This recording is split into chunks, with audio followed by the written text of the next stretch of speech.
Muy bien, entonces muy buenas tardes, estudiantes del curso de literatura hispanoamericana del siglo XIX. Nos estamos volviendo a ver una semana después, de modo que por esa razón ustedes tienen además materiales que he subido ya, el último subido ayer, ¿no? Para tratar de hacer un rastreo exhaustivo, ¿no?, del modernismo, que es lo que voy a permitirme leer la última parte de la clase anterior y luego continuar, ¿no? Sobre todo para recordar diferentes aspectos del modernismo hispanoamericano, que, como hemos indicado, surgió en el siglo XIX, fue un movimiento muy polémico, duró hasta las primeras décadas del siglo XX y produjo una enorme cantidad de poemas, poetas de diferente nivel, de diferente categoría, pero que en todo caso sí hay que tomarlos en cuenta, ¿no? Y a propósito de ello, en la clase anterior hacíamos referencia a los temas, ¿no? Los temas del modernismo. El modernismo representaba pues una nueva sensibilidad, predominaba la angustia del vivir, mezcla de duda, desencanto, esto está en la página 15, y hastío, que en el siglo XIX recibió el nombre de mal del siglo. Otros lo llamaron spleen. Este hondo desgarramiento que proviene de Musset y Baudelaire no aparece entre los parnasianos, pero sí en los simbolistas Verlaine y Mallarmé. Dentro de estas inquietudes encontramos también una tendencia hacia la problemática filosófica, religiosa e inclusive mística, hacia todo lo que signifique misterio o razón oculta. Gran influencia tuvo en América Latina la obra de Edgar Allan Poe. Para este tema, véase Lo fatal de Rubén Darío, que más adelante en una antología figura ese texto. El hastío por el mundo que lo rodea lleva a la mayoría de los modernistas a un deseo de evasión que se manifiesta en la búsqueda de tierras exóticas. Ya Mallarmé, maestro del simbolismo, iba en esta dirección, por ejemplo, en Brisa Marina, de 1866. La carne es triste, ay, y todo lo leído. Huir, huir, presiento que en lo desconocido espuma y cielo, ebrios los pájaros se alejan. He de partir al fin, zarpe el barco y sereno, mesa en búsqueda de exóticos climas de arboladura. Un hastío reseco, ya de crueles anhelos, aún sueña en el último adiós de los pañuelos. Los ámbitos más frecuentados por los modernistas son los de Grecia. Efectivamente, en Prodas Profanas hay una enorme cantidad de referencias a la mitología griega, ¿no? Más aún los de la Grecia vivida a través de la literatura francesa, que proviene en buena parte de los parnasianos. Véase lo que dice Darío en su poema Divagación. Amo más que la Grecia de los griegos, la Grecia de la Francia, porque en Francia el eco de las risas y los juegos, su más dulce licor Venus escancia, ¿no? Pues ahí ya hemos trabajado la clase anterior. Luego vamos a ver las etapas. ¿Quién es quién entre los modernistas? Para movernos con mayor comodidad entre los muchos componentes que tuvo el modernismo y para ser fieles a dos modalidades diferentes, hablaremos de dos etapas. Primera etapa, de 1882 a 1896, es decir, abarca más de una década, ¿no? Se toma como punto de partida la publicación de Ismaelillo, de José Martí, y como fecha terminal la de Prosas profanas, en que concluye el periodo experimental y se halla otra vez la perdida ruta a nuestra América, a España y a la interioridad del poeta.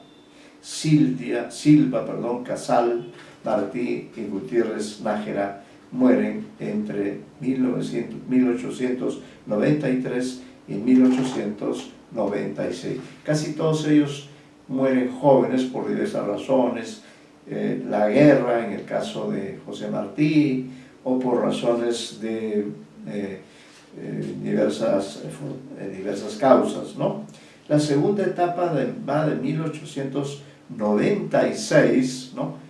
Prosas profanas es el que marca la división entre la etapa antidariana y la etapa dariana y posdariana.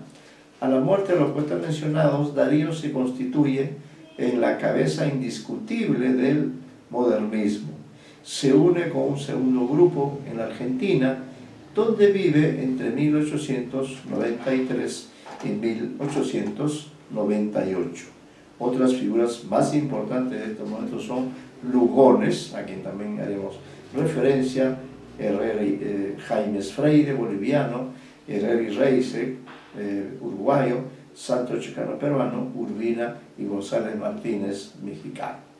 Vamos a ver algo sobre cada uno de los autores, ¿no? Los autores número 7. José Martí. Martí concluye la línea romántica anterior de escritores beligerantes para quienes la vida fue milicia y apostolado laico. Es el único entre los modernistas que tuvo una activa militancia política con el supremo objetivo de la independencia de su patria, Cuba. Claro, en todos los demás países ya se había alcanzado la independencia, ¿no? Pero Cuba seguía todavía, hasta 1898, seguía atada a España, ¿no? Al hablar de Martí dentro del modernismo, frecuentemente se echa mano del término precursor, concepto erróneo y innecesario a nuestro entender. Ocurre que la transmisión de su obra se produjo en forma muy imperfecta. Él mismo solo publicó en vida 2 libros poéticos, Ismaelillo, 1882, y Versos Sencillos, 1891. Esos son los libros que él publicó en vida. Pero cuando murió, entre sus papeles apareció gran cantidad de versos anteriores y posteriores a los publicados. Hay una diferencia notable entre la poesía publicada por Martí y la inédita, la que se publicó póstumamente. Las poesías de 1875, 1876 no poseen ninguna cualidad de las esenciales en el modernismo. En el Ismaelillo sí ya las encontrabas. Él pensaba que las poesías que realmente se podían publicar eran precisamente aquellas que consideramos modernistas. Hoy en día, ver carta a su discípulo Gonzalo Quesada poco antes de morir, Martí afirmó allí: otros pueden hacer poesía con su dolor, yo no. Y en efecto, en su poesía publicada, la materia vivida está muy oculta, casi no existe. En cambio, en su poesía inédita, en Las Flores del Desierto, por ejemplo. En el Ismaelillo, la preocupación del poeta ha sido en toda forma velar el sentimiento, el impudor de caer en la sensiblería. Se había llamado Ismaelillo porque significa en hebreo fuerte contra el destino. Ese pequeño breviario lírico tiene en verdad un solo tema: el recuerdo obsesionante del hijo ausente que se quiere recuperar. Martí no volvió a publicar poesía hasta que se decidió a editar los Versos Sencillos, Nueva York, 1891. En sus cuadernos de apuntes, Martí define esos versos como la condensación de elementos esenciales de la vida, donde el poeta dice haber tocado el fondo del alma. Su prosa representa una transformación aún más profunda que su poesía. Martí es quien crea la nueva prosa, que es prosa artística. En la prosa de Martí, así como en su poesía, No hay palabras rebuscadas, y sin embargo esa prosa a la cual se ha señalado parentesco con la de Gracián es prosa barroca. Su barroquismo no está en el rebuscamiento de las frases ni del concepto, sino en el adorno a veces profuso de la prosa y en la imagen sintética y novedosa. También escribió abundante prosa y poesía para niños en su revista La Edad de Oro. Martí, además y sobre todo, era un orador excepcional. Pocos lo han igualado en lengua española. En 1894 ya eran muchos los escritores que en América cultivaban una prosa nueva siguiendo las huellas de Martí. El primero en seguirlo fue Rubén Darío, antes y después de su, ¿no? Vamos a ver algunos poemas, a ver qué les sugiere este poema llamado Mi Caballero, ¿no? Mi Caballero.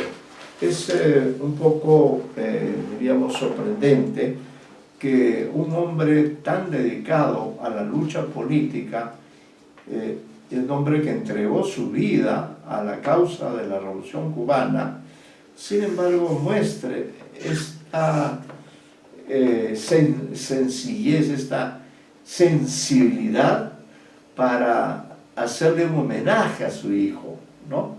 Para ensalzar las cualidades, llamarlo de esa manera, en su poemario que inaugura el romanticismo. El poema dice, está además en versos muy breves, uno, dos, versos de verso corto, dice: por las mañanas mi pequeñuelo me despertaba con un gran beso, puesto a horcajadas sobre mi pecho, bridas forjaba con mis cabellos. Ebrio él de gozo yo ebrio, me espoleaba mi caballero. Qué suave espuela, sus dos pies frescos, cómo reía mi jinetuelo, y yo besaba sus pies pequeños, dos pies que caben en solo un beso. ¿Qué les parece este poema? Podríamos decir que es un poema metafórico, un poema centrado justamente en las características de este niño. ¿Cómo les impacta a ustedes este poema llamado Mi Caballero? ¿Algún comentario?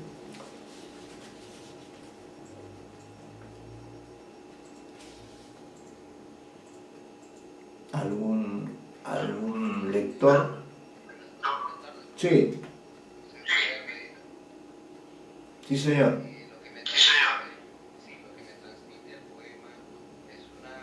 A ver, el señor Medina está... No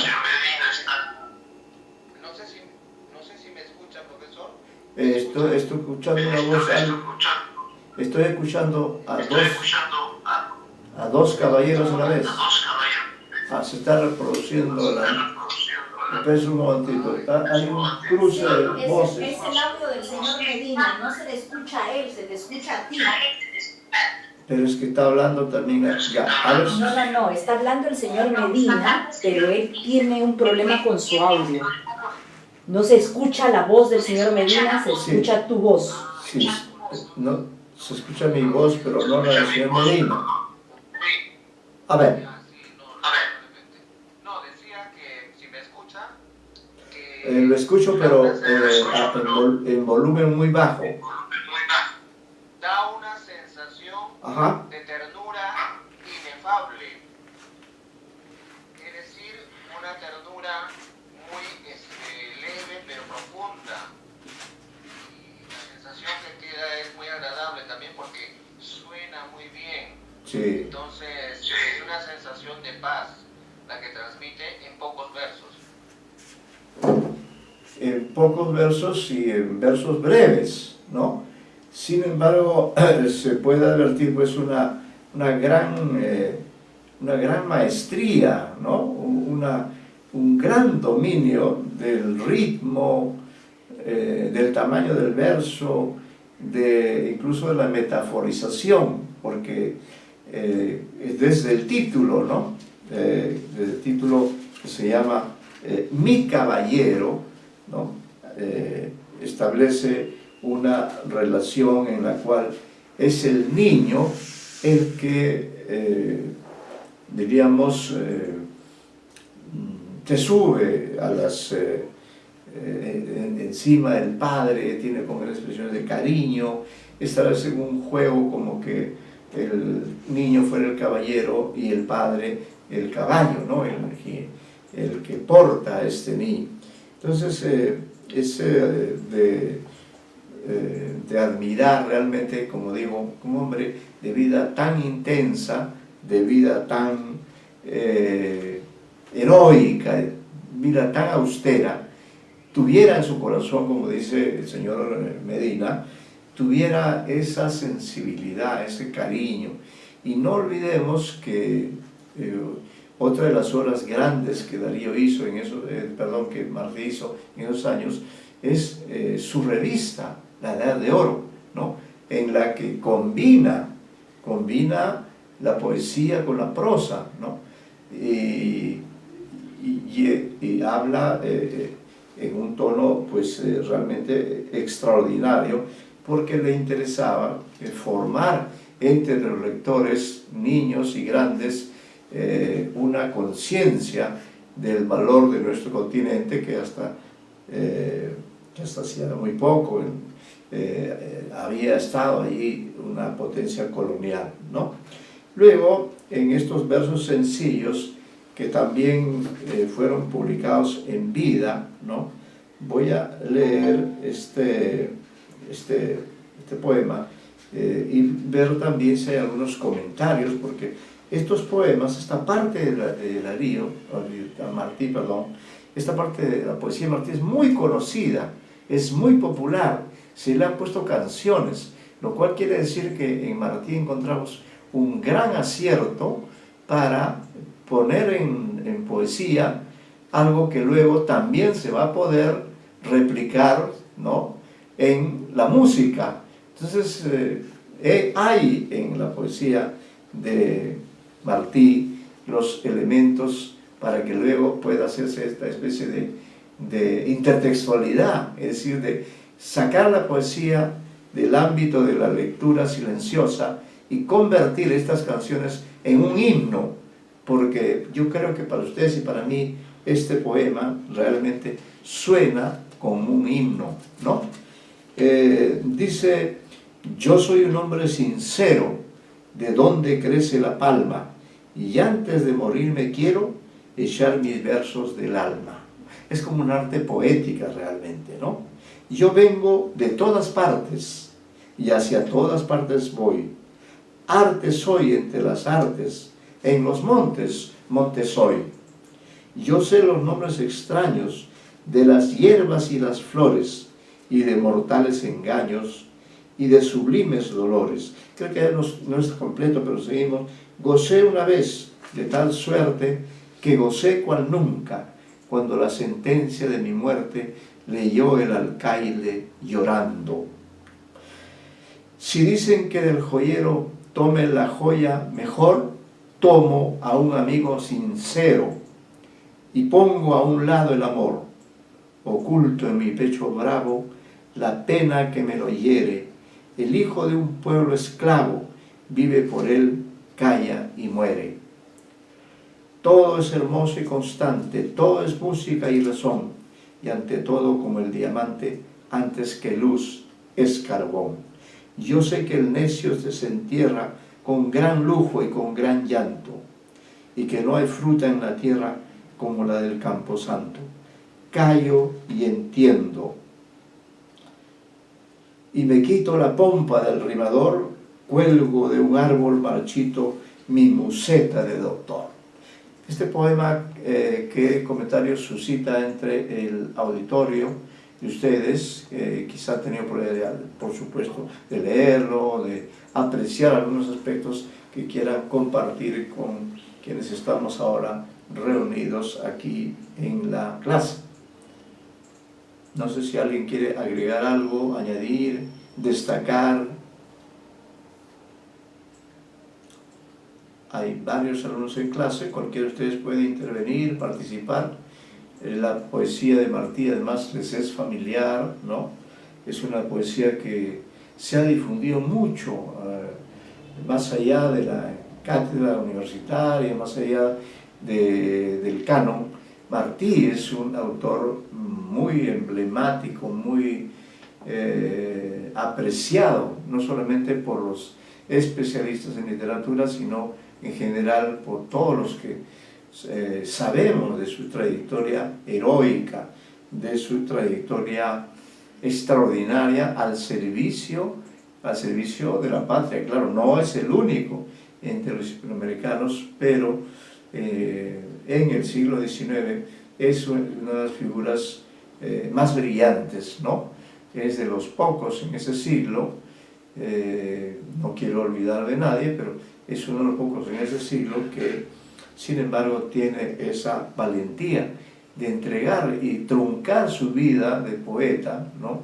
Que podría haberla continuado, pero truncó su vida de poeta en aras de la revolución, en aras de la independencia de su país, de Cuba, que fue el último país en independizarse, ¿no? Y él estuvo siempre pendiente, si bien no dejó la poesía, tampoco dejó de estar preocupado por los problemas políticos del momento. Vivió incluso en Nueva York, estuvo en Estados Unidos, escribió intensamente en los periódicos, porque en esa época la única forma de sobrevivir con cierto decoro de la palabra escrita que uno era capaz de construir, de los artículos, de los envíos que él hacía, ¿no? Entonces Darío se hizo conocido, Martí se hizo conocido en toda América Hispánica, y diferentes periódicos le encargaban o publicaban sus textos en sus periódicos, o algunas naciones le encargaban la representación consular en Estados Unidos. De esa manera Martí pudo mantener siempre una vida digna, una vida al servicio de los más altos ideales, ¿no? Pero también, como lo estamos viendo a través de estos poemas, la poesía fue para él algo importante, algo a lo que dio también lo mejor de su espíritu, ¿no? Por eso este poema que voy a leer a continuación, sí me gustaría, ¿no? De parte de ustedes algunas ideas, porque ustedes también, digamos, aprecian la poesía, ¿no? Ustedes también, en la medida en que están dentro de este mundo que es la literatura, ¿no? Un mundo tan cambiante, un mundo donde además hay una diversidad de opciones y de caminos, ¿no? Martí, casi en la clase anterior estaba hablando de Darío mucho, y por eso repito, pero en el caso de Martí, estos versos libres, ¿no? Este poema que se llama La poesía es sagrada, lo voy a leer, pero con la idea de poder compartir de parte de ustedes, o compartir con ustedes, o hacer que ustedes aporten algunas ideas acerca de este poema de gran valor histórico, que ha resistido el paso del tiempo y realmente sigue siendo entrañable, ¿no? Dice: la poesía es sagrada, nadie de otro la toma, sino en sí, ni nadie como esclava infeliz que el llanto enjuga para acudir a su clemente dueña, la llama a su voluntad, que vendrá entonces pálida y sin amor como una esclava. Con desmayadas manos el cabello peinará su señora, en alta torre, como pieza de gran repostería, le apretará las trenzas, o con viles rizados cubrirá la noble frente, por donde el alma su honradez enseña, o lo atará mejor, mostrando el cuello, sin otro adorno, en un discreto nudo. Mas mientras la infeliz peina la dama, su triste corazón, cual ave roja de alas heridas, estará temblando. Lejos hay en el pecho de su amante, como en invierno un pájaro en su nido. Maldiga a Dios a dueños y tiranos que hacen andar a los cuerpos sin ventura, por do no pueden ir dos corazones, ¿no? Bien, algunos comentarios que quieran hacer sobre este poema que pertenece a su libro, Versos Libres, ¿no? Versos Libres. ¿Qué hay con respecto a esta visión que él nos ofrece de la poesía, ¿no? El valor que él le concede a la poesía y, bueno, los otros elementos que también incluye dentro de esta visión muy bien trabajada, muy bien elaborada por por José Martí.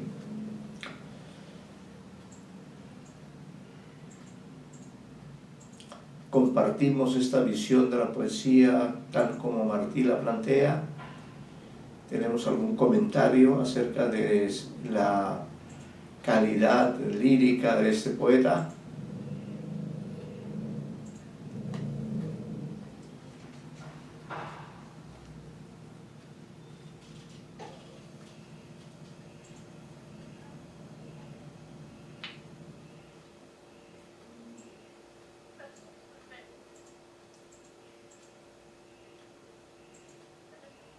¿Algún comentario?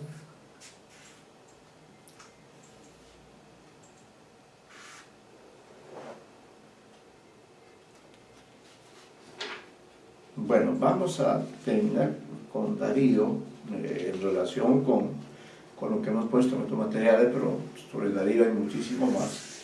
Vamos a concluir en cuanto a los textos que hemos incluido aquí, donde él habla de sus dos patrias, ¿no?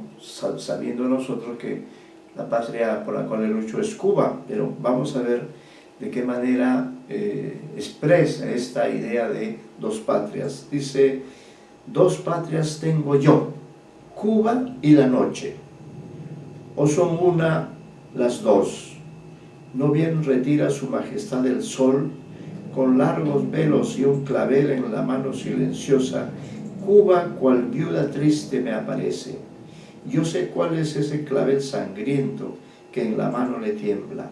Está vacío mi pecho destrozado y está vacío en donde estaba el corazón. Ya es hora de empezar a morir. La noche es buena para decir adiós. La luz estorba y la palabra humana. El universo habla mejor que el hombre, cual bandera que invita a batallar. La llama roja de la vela flamea. Las ventanas abro, ya estrecho en mí, muda, rompiendo las hojas del clavel, como una nube que enturbia el cielo, Cuba viuda pasa. Bien, ¿algún comentario sobre este poema?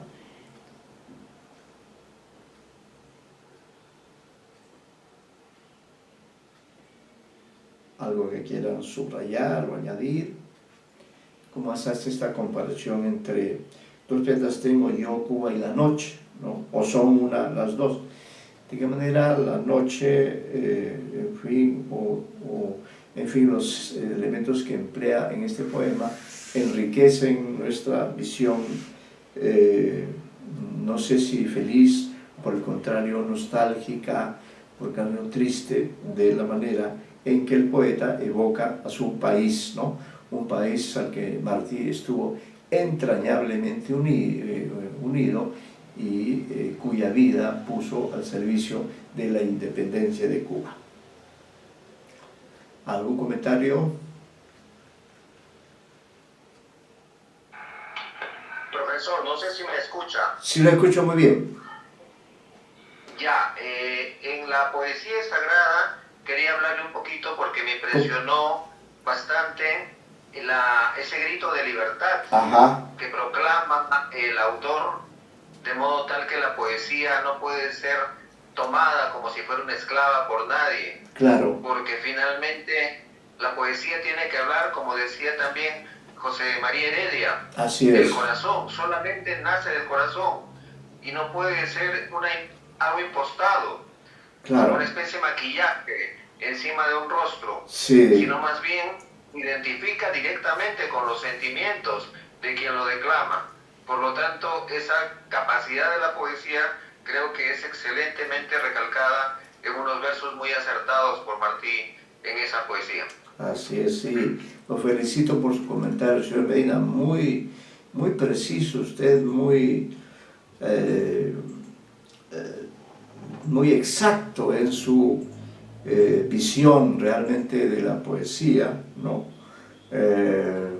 Como usted dice, la poesía es algo que intrínseco, es algo que tenemos todos nosotros, pero otros, como los poetas, ¿no?, tienen además la virtud no solamente de poder emocionarse, como lo estamos haciendo ahora, como lo ha hecho el señor Medina, sino que los poetas tienen ese don de la palabra, ¿no? Tienen allí, por razones misteriosas, tienen la capacidad de expresar lo que todos queremos, lo que todos sentimos, lo que todos pensamos. Ellos lo expresan en palabras y por eso es fácil identificarse, por eso es fácil, o relativamente, dependerá también, claro, de qué tipo de poesía estemos hablando.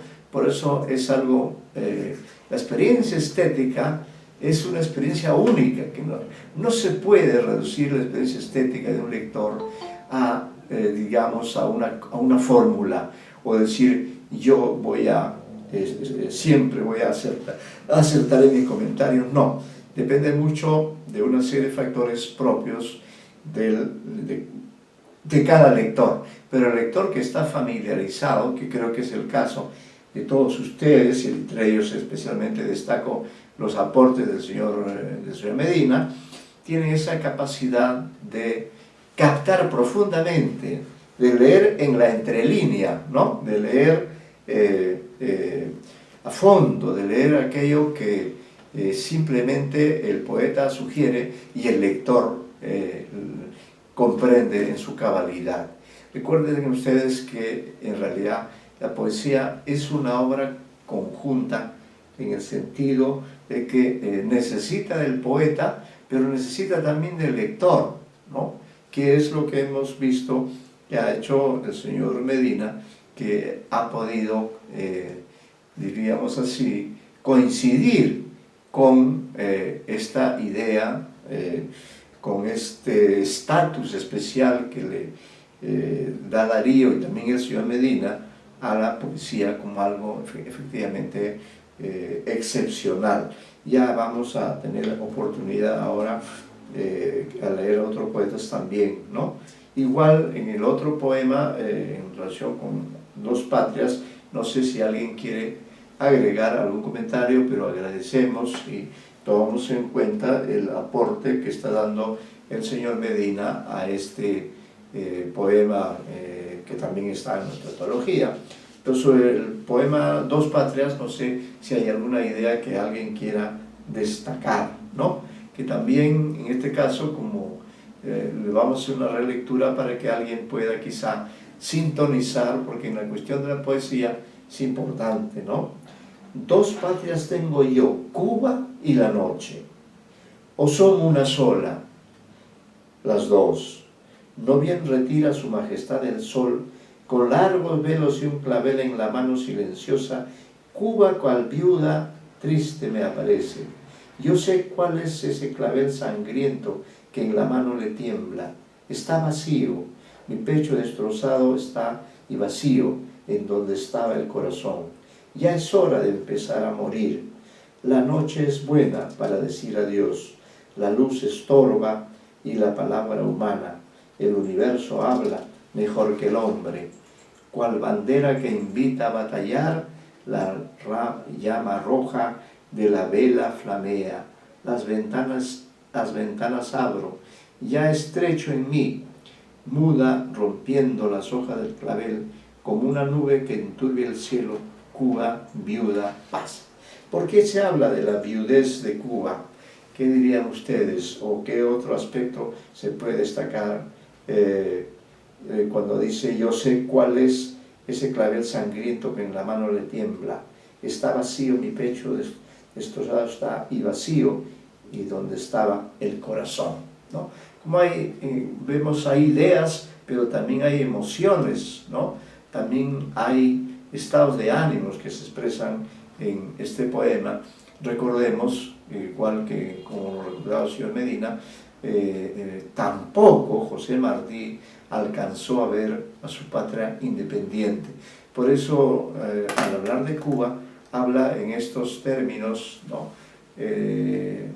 Tanáticos en cierto sentido, en términos de tristeza, de algo misterioso, donde él está involucrado, porque él siente este sentimiento, porque ese cambio del día a la noche, porque esa suerte de doble identidad entre que él ve como dos patrias, ¿no?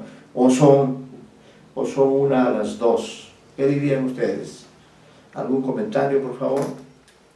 Estos distinguidos estudiantes de literatura. Aparte del señor Medina, quizá alguno de ustedes, por favor, algún aporte, que estamos anotando aquí las intervenciones de ustedes. Por supuesto, por el hecho de ser estudiosos, ustedes tienen a la mano una serie de herramientas, ¿no? Para poder analizar o destacar o leer algunas ideas o algunas emociones o alguna visión que el poeta nos expone a través de este poema. Yo, profesor, ¿se me Sí, ya, señor Ventura, le escuchamos, señor Ventura.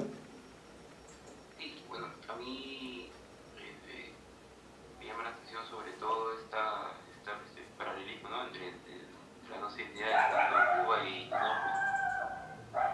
Puedo asociar esta oscuridad de la identidad, este lado tenebroso, quizás manejándolo a un blog, a un contexto de la última independencia española, ¿no? De la última independencia de la colonia española, que es Cuba. Quizás esa doble identidad puede reflejar un sentimiento del lío poético en que se encuentra un caos y asimismo presenta un gran dolor. Eso es lo que me llama la atención. Sí, gracias, señor Ventura. Hemos anotado acá su intervención, ¿no?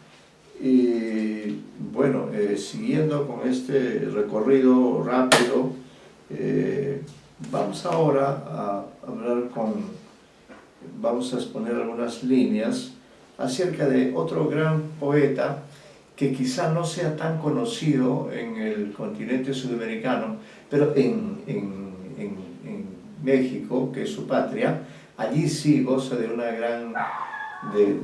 gran popularidad, a pesar de que es un espíritu totalmente contrario, por ejemplo, al de Darío. No voy a adelantar más cosas, pero incluso hay algunos textos que ustedes van a leer y que vamos a apreciar, ¿no? Entonces, estas son algunas páginas que le he dedicado yo a Gutiérrez Nájera, que creo que bien se las merece, para que ustedes también, diríamos, puedan profundizar, porque realmente Gutiérrez Nájera fue un escritor de alta calidad, ¿no? Manuel Gutiérrez Nájera, que pertenece también al grupo de la primera etapa del modernismo, ¿no? Estas páginas están tomadas de una escritora mexicana. Dice, recuerden que en México, igual que en Perú, hubo dictaduras, largas dictaduras. En México, una de las dictaduras más largas fue la de Porfirio Díaz, ¿no? A esa etapa se le llama al porfiriato. Entonces acá se dice, en el México del porfiriato, comúnmente caracterizado por su espíritu afrancesado, un México aristocratizante que pasea por la calle de Plateros, desde las puertas de la Sorpresa hasta la esquina del Jockey Club. Como dice el propio Gutiérrez Nájera, surge este hombre de atildados bigotes y gardenia en el ojal, que escribe en los periódicos más importantes de la época con su propio nombre o con seudónimo. A lo largo de su carrera como periodista utilizó 23 seudónimos, entre los que sobresalen el Duque de Job como el más importante y significativo, Recamier, Puc y Monsieur Cancan. Entonces esto hay que destacar, jóvenes, porque también tiene relación con ustedes, ¿no? En realidad los literatos que hemos tenido, tanto en el 19, en el 20 e incluso en la actualidad, todos ellos, incluido por supuesto Vargas Llosa, todos ellos se han visto obligados a acercarse al periodismo para alcanzar sus colaboraciones sobre temas literarios o incluso con temas no literarios necesariamente, para recibir ciertamente a cambio de ello un estipendio, diríamos una cantidad, según el país, una cantidad de dinero. Porque la escritura, contra la que muchos piensan, es también un trabajo. Y es un trabajo, vamos a decir, de carácter excepcional. No cualquiera puede escribir, y más si se trata de literatura, ¿no? Porque supone todo un aprendizaje que se da ciertamente en la etapa del lector. Y cuanto más ha leído una persona, entonces, y sobre todo si lo ha hecho desde niño, que es el caso de varios de ellos, ¿no? Entonces sí podrá realmente,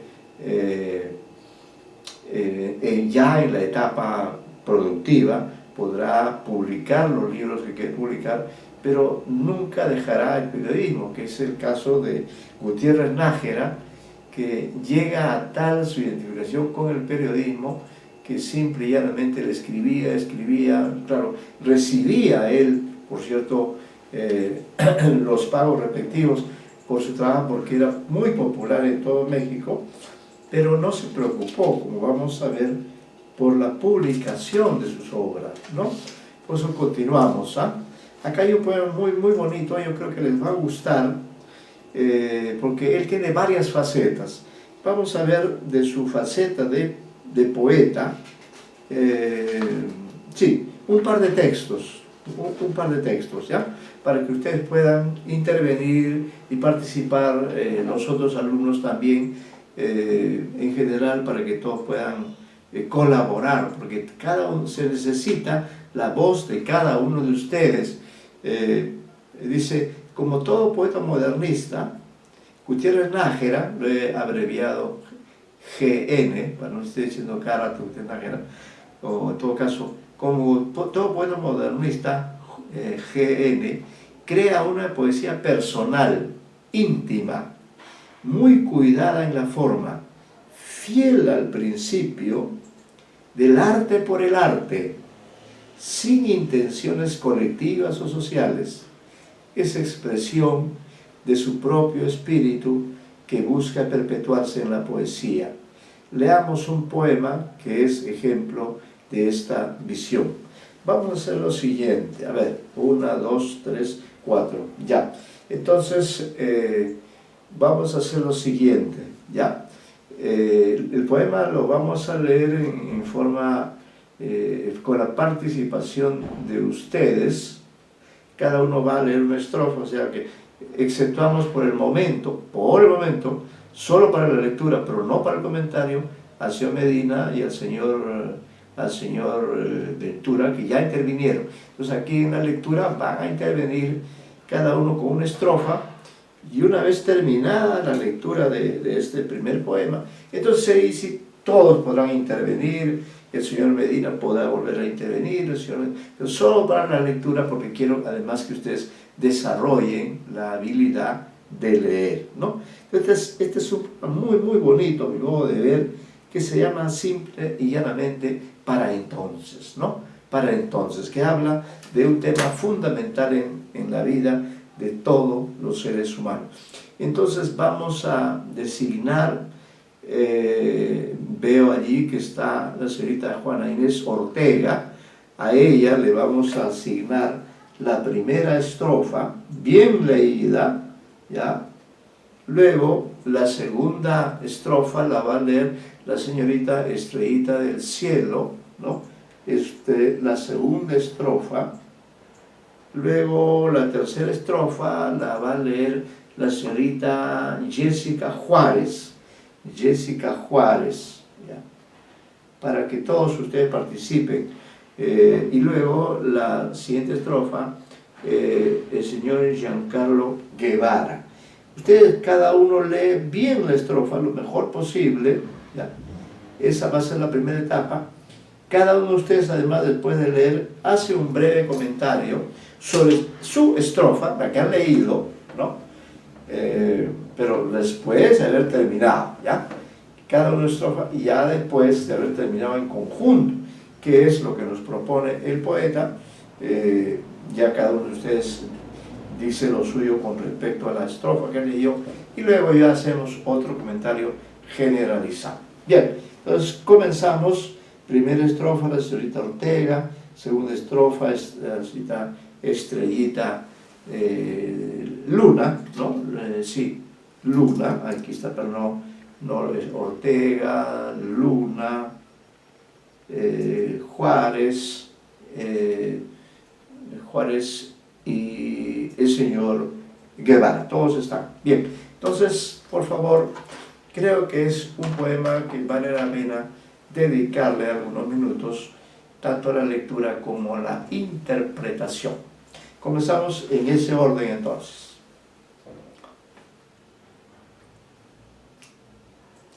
Comenzaríamos con Juana Inés Ortega, primera estrofa. Traten de, aunque cada uno lea una estrofa, traten en todo caso de coordinar de tal manera que parezca que solo una persona ha leído toda la estrofa, para ver cuánto nos logramos compenetrar con este famoso poema de Gutiérrez Nájera, poeta modernista.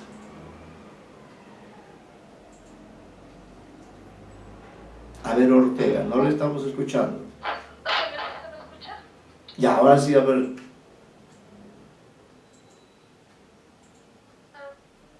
Pero un poco más alto, por favor, que su volumen está muy bajo.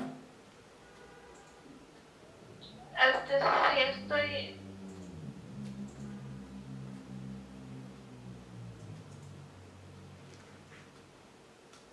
Hasta tiene problemas con su audio. Sí, no sé si se me escucha bien. Parece que tengo problemas con el micrófono. ¿Sí se me escucha? Ya, ahí sí, ahí le escuchamos. Ya, a ver. Además, es una estrofa por cada uno. Pero bien leída. El poema Para entonces. Para entonces, ¿no? Así es. Para entonces.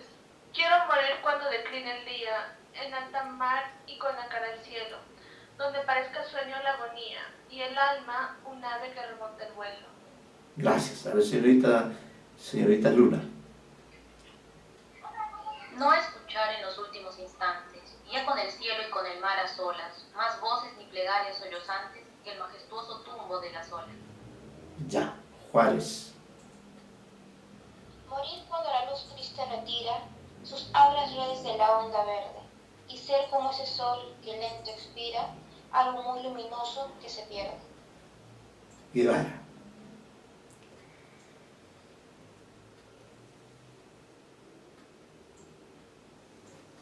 Al señor Guevara ha desaparecido del mapa.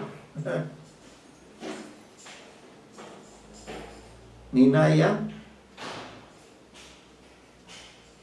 Buenas tardes, profesor. A ver, señor, ayúdenos con la última estrofa, porque el señor Guevara, que es el que asignamos, no ha leído, entonces pedimos al señor Minaya que lo reemplace.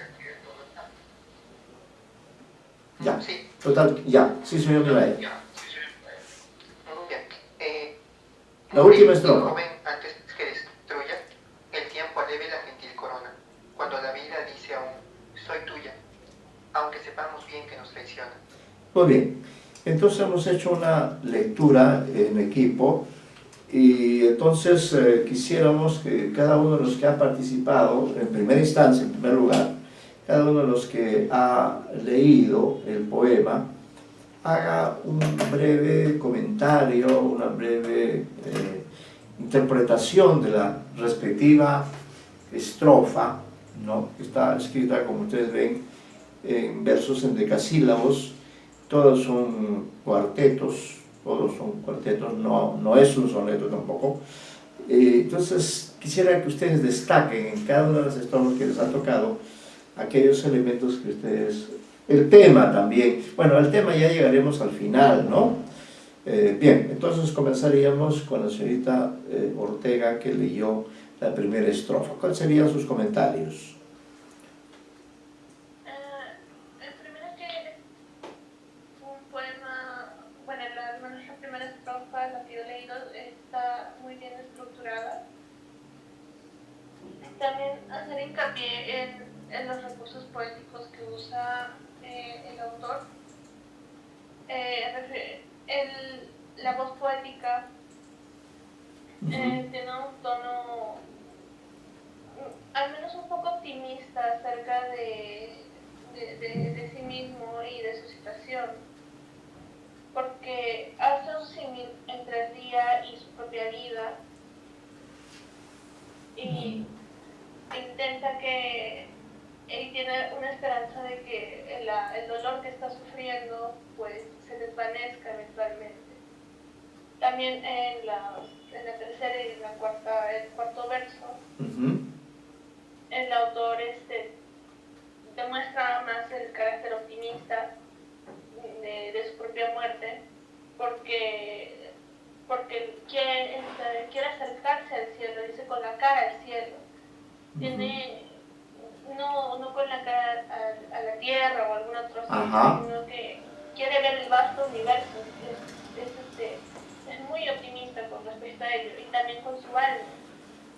También da a entender un acercamiento a lo que es tal vez posiblemente una especie de paraíso. Quiere morir viendo un paraíso y que su alma o al ave vaya a ese lugar, porque un ave que remonta el vuelo, que se eleva. Muy bien, gracias señorita Ortega, son muy pertinentes sus comentarios acerca de este tema universal.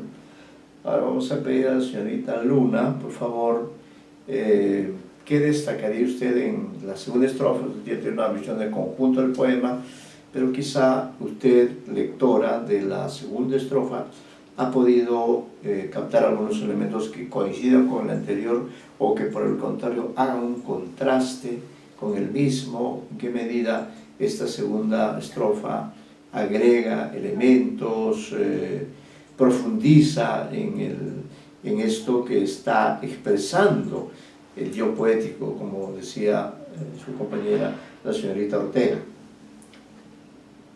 Bueno, en el segundo párrafo del poema y en cuanto al primero, yo lo que había entendido es que el yo poético estaba describiendo cómo le gustaría morir. Estaba como dispuesto a morir y está narrándonos la forma en la que le gustaría a él morir, ¿no? Y nos muestra las condiciones ideales, digamos, en el mar a solas, en el silencio, viendo el cielo, escuchando las olas. Entonces, lo que quería él es tranquilidad o paz para morir, que es lo que está buscando. Sí, muy interesante lo que dice esta Luna, porque el poema expresa un deseo, ¿no?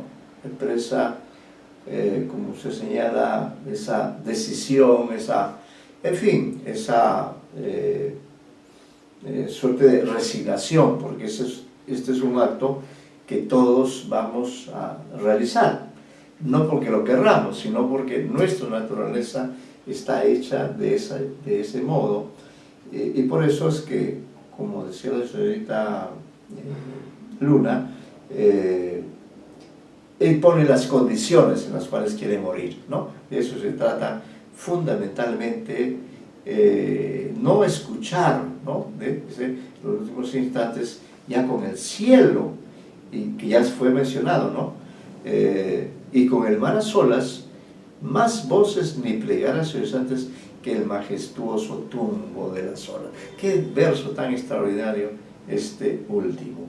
Bien, Juárez también participó en la lectura de la tercera estrofa.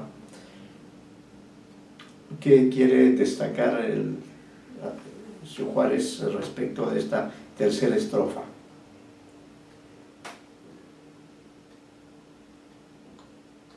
Profesor,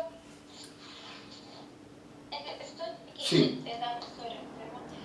Yo no sé si te estoy subinterpretando, pero yo sí siento como si no solamente fuera una resignación, sino un deseo de morir, ¿no? Porque ante la idea de, bueno, en algún momento moriré, él quiere morir en sus términos, ¿no? Ajá. Sin perder su luz, ¿no? Como, bueno, ya saltándome un poco la ya cuarta estrofa, ¿no? Cuando dice morir joven, esto es complemento del último párrafo de la tercera estrofa, en que dice, los últimos dos párrafos, versos, donde dice, y ser como ese sol que lento expira, algo muy luminoso que se pierde. O sea, es como que él quisiera morir en medio de toda su gloria, ¿no? No solamente en el ocaso de la vida, sino cuando en lo mejor del momento, en su mejor momento, ahí, ¿no? Entonces ya me pareció bastante interesante eso. Sí, digamos que él hace una especie de correspondencia, aunque quizás esto también se diga finalmente, correspondencia con ciertos elementos que lo rodean, como son el día, ¿no? Como es también, como usted bien lo señala, el sol también, ¿no? Y el señor Guevara, Minaya, la señorita Minaya, a propósito de la última estrofa, ¿qué podría agregar?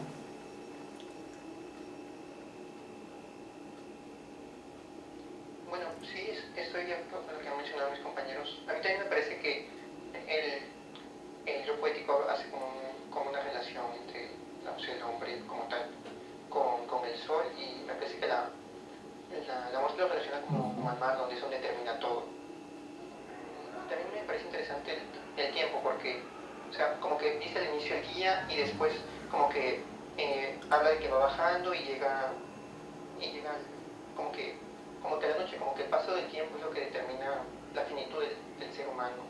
Y es algo que no se puede salir de ese ciclo, o sea, va desde arriba, de lo luminoso hasta lo más oscuro. Así es, sí. Bueno, ahora sí en general quisiera, si hay algunas otras opiniones, ¿qué les parece este poema que, dicho sea, podría ser una intertextualidad? Se nota este equilibrio, esta suerte de, diríamos, absoluta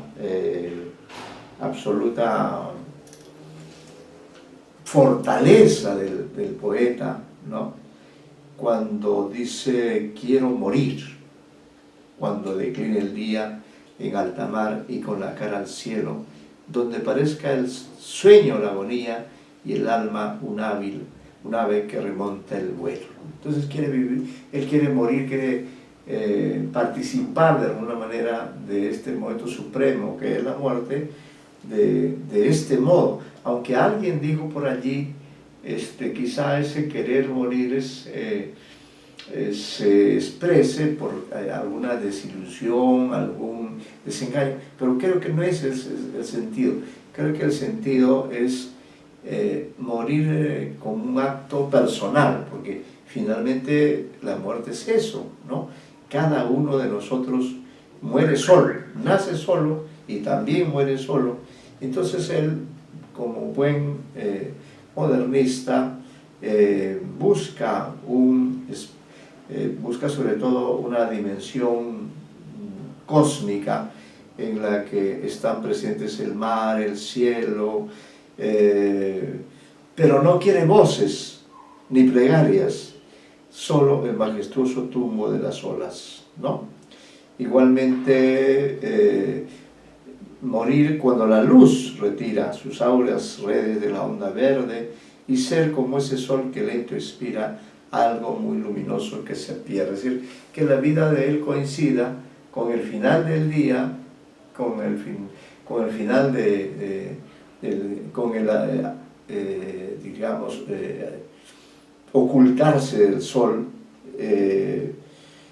morir además joven, como dice él, antes que destruya el tiempo leve, la gentil corona, la corona de la vida, sin duda, ¿no? Y estos versos últimos, dice, cuando la vida dice, aún soy tuya, aunque sepamos bien que nos traiciona, ¿no? Nos traiciona porque, bueno, de alguna forma podemos sentirlo así. No sé si quieren agregar algún comentario a este poema muy famoso en la poesía de, no sé si aquí hay una especie de estoicismo, se podría decir, pero lo que destaca es la perfección de las imágenes, ese escenario extraordinario que consigue él con ese manejo de los versos. Observen ustedes que además aquí también se ha respetado. Él era de los que mantenía, o de los que creía que había que mantener la rima, ¿no?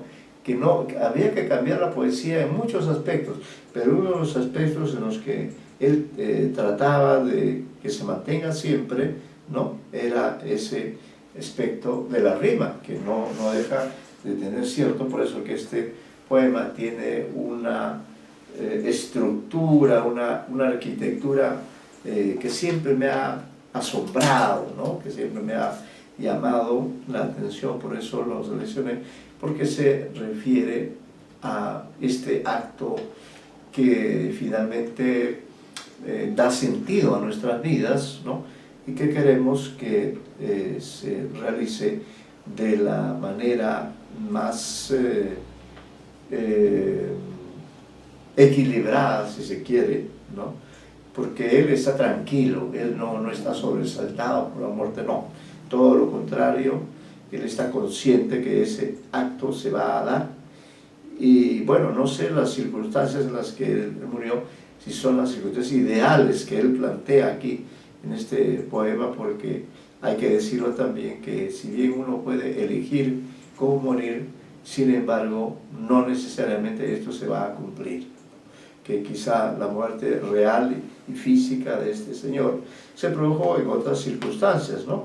Porque lo que él está señalando es la necesidad de morir en soledad, morir rodeado de la naturaleza, morir rodeado del ritmo del universo, al cual él también pertenece como una pequeña pieza a la que también le llega esa hora final, ¿no?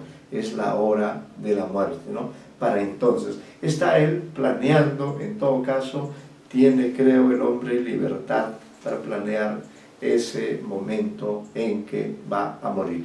Ahora quiero leerles otro poema, ¿no? Otro poema que también, si de ser posible, pueden participar algunos alumnos que no han participado.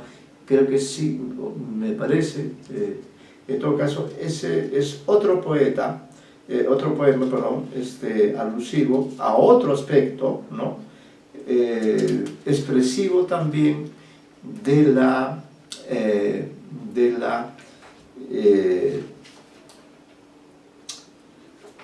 visión estética de Gutiérrez Nájera, ¿no? Que participa vivamente de esa exquisitez de los poetas de su movimiento literario, ¿no? Yo voy a leer el poema y ustedes, con su ojo, con su sensibilidad desarrollada, van a ver esta manera, ¿no? Miren que el título es sorprendente, ¿no? Para un menú. Es una situación que ustedes se imaginan, ¿no? Para un menú. Es otro momento de la vida. Dice, las novias pasadas son copas vacías. En ellas pusimos un poco de amor, el néctar tomamos, huyeron los días, traed otras copas con nuevo licor. Este es el primer cuarteto de este que sí es un soneto. Champán son las rubias de cutis de azalia, Borgoña los labios de vivo carmín, los ojos oscuros son vinos de Italia, los verdes y claros son vino del Rin. Las bocas de grana son húmedas fresas, las negras pupilas escancian café, son ojos azules las llamas traviesas que trémulas corren como almas del té. La copa se apura, la dicha se agota, de un sorbo tomamos mujer y licor. Dejemos las copas, si queda una gota, que beba el lacayo las heces del amor. ¿Qué les parece este poema del mexicano, este mexicano que, como les digo, vivió intensamente la sensibilidad modernista y claro, yo les he reproducido solamente 2 poemas, ¿no? Porque estamos haciendo un recuento, pero este segundo también creo que expresa de alguna manera ciertas ideas acerca del amor, de las mujeres, que son tópicos que están en casi todos los poetas, y por eso me gustaría, si es que hay alguna ideas acerca de este poema. Alguien que quisiera destacar este texto de nuestro querido modernista mexicano, ¿no? Que, como hemos indicado, él no se preocupó, él publicaba simplemente en los periódicos, pero nunca se publicó de reunirlos en forma de libro. Fue la posteridad la que se encargó de hacerlo, ¿no? Bien, ¿qué otra idea, por favor? Profesor. Sí. Noto aquí en el poema una apelación a la descripción física femenina. Ajá. Principalmente en esto se basa el poema, en el color de los ojos, en el color de los rasgos físicos de la mujer. Ajá. Evocada, digamos, por el poema, ¿no? Sí. Y comparada de alguna forma con ciertos licores que son champán, borgoña, ajá, 2 tipos de vino. Así es. Sí. Y también, por supuesto, con algunos elementos como, por ejemplo, café, fresas, en fin, pero es una descripción que básicamente incide en el lado físico, el aspecto físico, ajá, de la amada.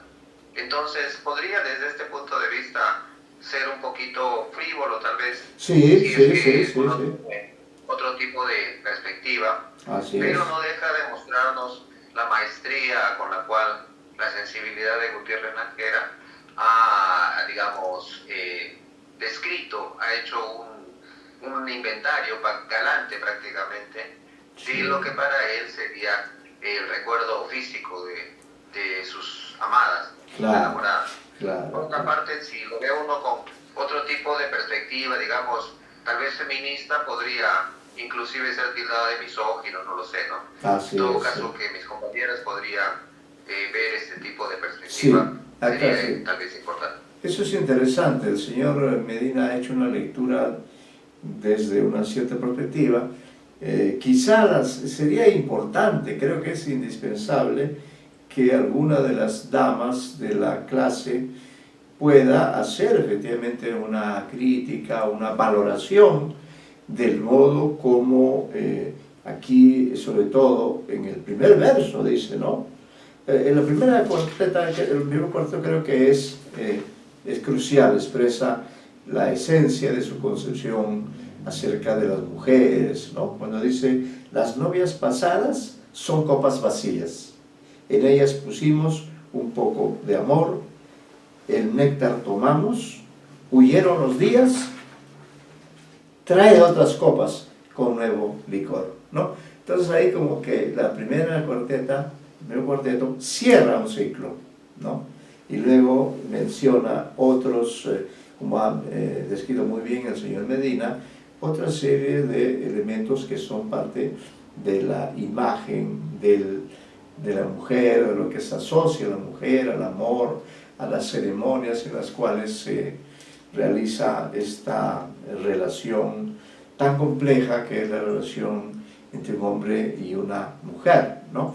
Y esto, como dice el señor Medina, no implica creo, una visión de superioridad, ¿no? Pero en todo caso sí sería interesante que desde el punto de vista femenino se pudiera ver o se pudiera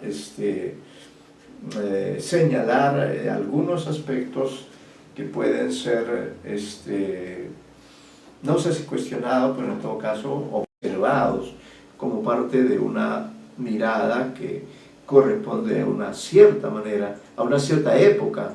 No se olvide que estamos hablando de poemas que en estos tiempos simple y llanamente ya no tendrían vigencia, pero claro, son poemas inmortales porque, como se ha dicho, si bien puede ser discutible la manera un poco frívola en que el yo poético ve, conceptúa el amor, ¿no? Como algo que pasa, ¿no?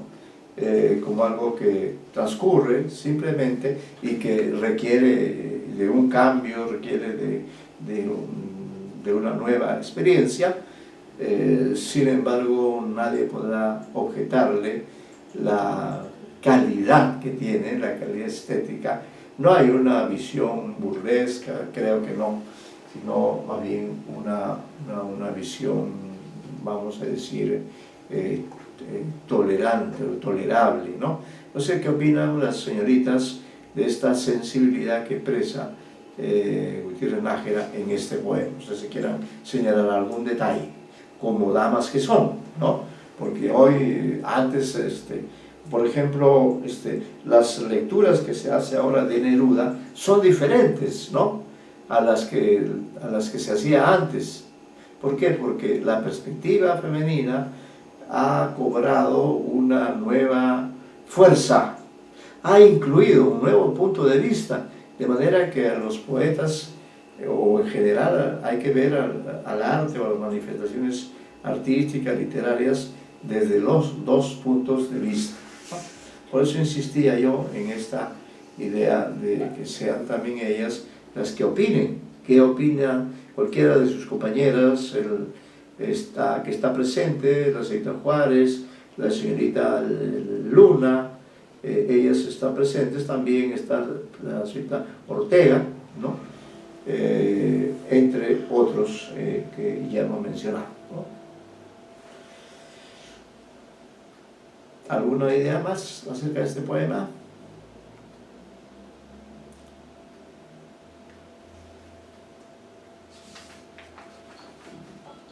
Yo no sé mucho de vidas, lo cual me hace tratar de entender la capitalización que siento que nos hacen las mujeres. Ajá. ¿No? Cómo compara, ¿no?, a cierto tipo de mujeres, ¿no?, a sus características, sus ojos, su cabello, ¿no? Con las bebidas alcohólicas, ¿no? Yo infiero que champán por lo rubio, ¿no? Sí. Luego menciona otras partes como, claro, labios, lo asemeja con la Borgoña, ¿no? Sí. Su cuerpo lo vino Italia, ¿no? Yo supongo que el vino del Green debe ser un vino claro, no sé, profesor, si ahí podría confirmar, porque como digo, yo no sé mucho de vino, por eso me parecía bastante curiosa esta canonización. Sí, en todo caso es una visión, pues, sí, canónica, ¿no? Porque todos los rasgos corresponden al ideal de la belleza de aquella época, del modernismo, ¿no? Hoy día este poema nos suena pasado de moda, ¿no? Pasado de moda en cuanto a su visión, pero en cuanto a la calidad se mantiene, ¿no? En cuanto al nivel del poeta se mantiene. Luego, otra faceta que vamos a leer en la parte introductoria, y vamos a dejar a ustedes la tarea que lean y comentemos en la siguiente clase, es su faceta de narrador, ¿no? Él también, como la mayoría de estos poetas del modernismo, también. Entonces, en cuanto a su faceta de narrador, y nos vamos a quedar luego allí en terminar esta parte introductoria, los relatos de Gutiérrez Nájera reunidos en cuentos y cuaresmas del Duque de Hope, no fueron originalmente piezas independientes, sino que formaban parte de una crónica periodística. En estos relatos, la mayoría de un hondo sentido trágico de la vida, Gutiérrez Nájera une a la fuerza descriptiva la complejidad emocional que envuelve a los personajes sumergidos en conflictos que son a veces causados por una incongruencia social, como es el caso de la hija del aire, por causas de un destino adverso, como en los cuentos La balada del Año Nuevo, que relata la muerte de un niño y la consecuente angustia de los padres en una noche de fin de año, o La mañana de San Juan, donde se narra la historia de dos hermanitos. Uno de ellos cae a un lago y el otro lo sostiene largo rato, pero finalmente lo suelta y el niño muere. Pero es en cuentos como Historia de un peso falso, donde Gutiérrez Nájera se muestra como un crítico feroz que describe una sociedad absurda y cruel, capaz de las peores injusticias. Este texto cuenta cómo un hombre en una noche de parranda, al perder todo su sueldo y saber que le reñirá su mujer, apuesta a la ruleta el único peso que le quedaba. Se trataba de un peso falso y el hombre lo sabía. El número ganador fue el suyo, recogió su peso y 35 más que había ganado en billetes, pero al pasar frente a un niño vendedor de periódicos, a quien apodaban el inglés, le jugó una broma y le dio el peso. El niño lo gastó en una tienda comprando comida y manta para que su madre le hiciera una camisa a su hermanita. Al soltar el peso sobre el mostrador, el tendero vio que era falso. Llamó a la policía y la vida del niño y de su familia se arruinó para siempre. Las palabras del propio Duque Hope son la mejor explicación de la finalidad crítica del cuento. Estas son palabras también del propio Gutiérrez Nájera. Dice: Señor, tú que trocaste el agua en vino, tú que hiciste santo al ladrón Dimas, ¿por qué no te dignaste convertir en bueno el peso falso de ese niño? ¿Por qué en manos del jugador fue un peso bueno y en manos del desvalido fue un delito? Tú no eres como la esperanza, como el amor, como la vida, peso falso. Tú eres bueno, te llamas caridad. Tú cegaste a Saulo en el camino de Damasco. ¿Por qué no negaste al español? ¿Por qué no cegaste al español de aquella tienda? ¿No? Entonces ahí termina este texto, ahí nos vamos a quedar. Y para la próxima clase les recomiendo leer La hija del aire, ¿ya? Leer La hija del aire, que está a continuación, y luego haremos un comentario, un análisis de este texto, y hay también un párrafo sobre Gutiérrez Nájera de la Revista Azul, en fin. Y luego vean ustedes si este texto que ustedes van a leer, La hija del aire, tiene alguna intertextualidad con textos de la literatura peruana o de alguna otra literatura, ¿ya? Entonces nos vamos a quedar ahí y en la próxima continuaremos con el análisis de esta crónica de Gutiérrez Nájera, La hija del aire. Y también continuaremos con los otros materiales que ya están en el aula virtual. Si hay alumnos que no han subido alguna de las tareas, les pediríamos que lo hagan muy pronto, porque de lo contrario esto va a ir en contra de sus promedios de curso, ¿no? Y ya estaremos en todo caso confirmando que ya hemos revisado de los que han enviado, y la nota aparecerá en el aula virtual para que ustedes puedan verla, ¿no? Bueno, entonces hemos comenzado hoy día con mejor dicho, hemos terminado la clase con este poeta al que también recomiendo leer, porque tiene crónicas, cuentos, poemas. Creo que decimos algo más incluso sobre esta etapa en la que él, como repito, no se preocupó tanto de su propia obra, que fue recogida posteriormente, ¿no?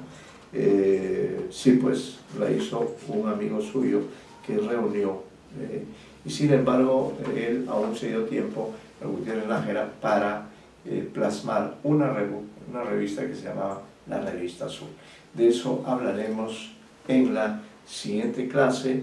Muy buenas tardes, y entonces no se olviden de leer el texto que les he dejado precisamente, está en la separata, para que podamos hacer una interpretación y una intertextualidad, a ver si es posible, si el texto suscita comparaciones o suscita algunas equivalencias con otros textos de los propios modernistas o de otras etapas de la literatura hispanoamericana, ¿ya?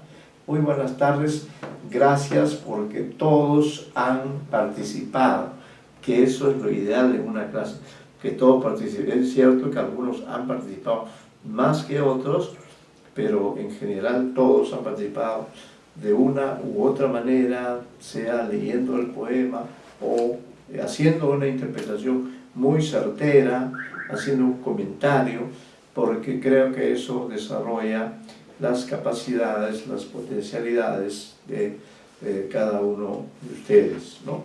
Entonces estamos dejando pendiente como tarea de este texto que se llama La hija del aire, que ustedes leerán para la próxima clase, ¿ya? Muy buenas tardes.